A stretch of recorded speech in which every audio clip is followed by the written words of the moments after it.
نہ کوئی دھماکہ، نہ کسی ہدف پر براہ راست حملہ، لیکن دشمن کے میزائل اور ڈرون فضا میں ہی بے بس۔ جی ہاں، ہم بات کر رہے ہیں حالیہ پاک بھارت کشیدگی کی، جس میں الیکٹرانک وارفیئر اور سائبر کمبینیشن کا سب سے زیادہ استعمال ہوا اور بندوق سے تیز دماغ چلے۔ پاک فوج کے اینٹی ڈرون اور میزائل سسٹمز نے دشمن کے یو اے ویز اور میزائلوں کو سپوفنگ، جیمنگ، سیٹلائٹ کمیونیکیشن جیم کرتے ہوئے سائبر حملوں سے ناکارہ بنایا، دشمن کے ہتھیاروں کو اندھا کر دیا۔ پاکستان نے جدید AEW&C JF-17 بلاک 3 اور ground base electronic warfare unit سے دشمن کو ڈیجیٹل شکست دی۔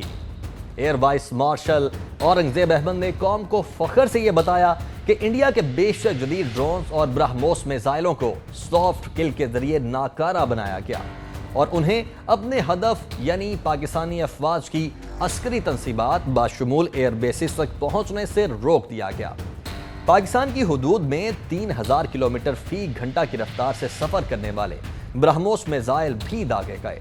پاک فضائیہ کے شاہینوں نے برہموس کے خلاف سافٹ اور ہارڈ کل صلاحیتوں سے جواب دیا۔ جی پی ایس میں خلل ڈال کر ان کے ہدف پر مار کرنے کی صلاحیت کو کم کر دیا، کچھ میزائلوں کو راستے میں ہی تباہ کر دیا۔ برہموس میزائلوں کی تباہی پاک فضائیہ کی کتنی تاریخی کامیابی ہے، آپ کو برہموس میزائل کی خصوصیات سے اندازہ ہو جائے گا۔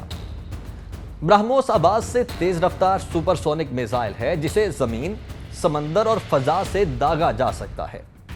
یہ میزائل پرواز کے دوران سپر سونک رفتار کے ساتھ 290 کلومیٹر تک مار کرنے کی صلاحیت رکھتا ہے۔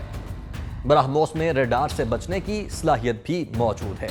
اسے فائر اینڈ فارگیٹ یعنی چلاؤ اور بھول جاؤ کے اصول پر استعمال کیا جاتا ہے اور اس کے ہدف تک پہنچنے کے راستے کی مستقل نگرانی نہیں کی جاتی۔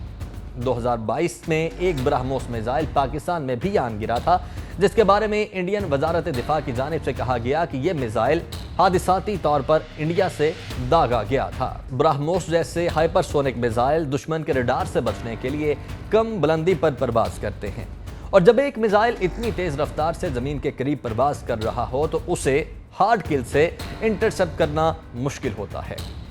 اس تکنیک کے لیے الیکٹرانک کاؤنٹر مینرز کی اصطلاح استعمال ہوتی ہے، جس میں جیمنگ، سپوفنگ اور الیکٹرک ڈینائل کے ساتھ استعمال کیا جاتا ہے۔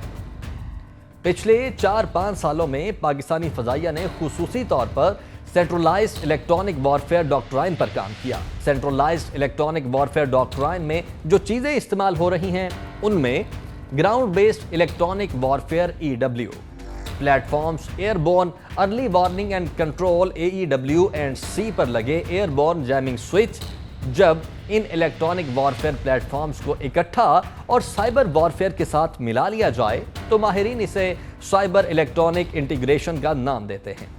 اس سائبر الیکٹرانک انٹیگریشن کی وجہ سے نیویگیشن سسٹم کے تحت چلنے والے میزائل یا پروجیکٹائل کے اندر خلل پیدا کیا جا سکتا ہے، اور اس خلل کے باعث اس میزائل کے اپنے ریڈار سیکر کو ٹارگٹ کیا جاتا ہے تاکہ اس کے اندر فالس قسم کی ریٹرنز آنا شروع ہو جائیں۔ جب ریڈار کی لہریں واپس لینے والے سیکر کے اندر الیکٹرانک سپوفنگ کر دی جائے یا اس کا لنک توڑ دیا جائے تو اس کے اندر سیلف ڈسٹرکٹ موڈ آن ہو جاتا ہے یا وہ اپنے ہدف سے بھٹک کر کہیں اور گر جاتا ہے۔